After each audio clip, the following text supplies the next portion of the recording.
হিমু, ধন্যবাদ তোমাকে। ধন্যবাদ দেওয়া লাগবে না, তোমার জন্য আসিনি আমি। আমার তো ছোটবেলায় মা মারা গেছে।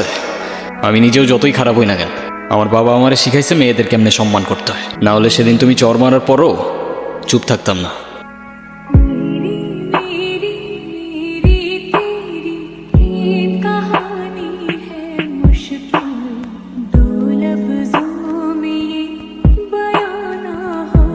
এই হিমু, শোনো না।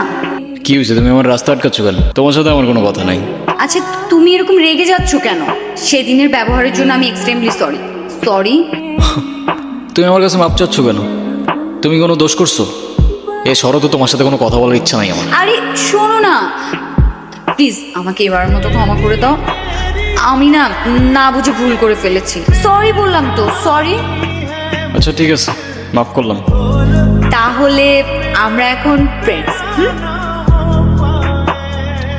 আচ্ছা।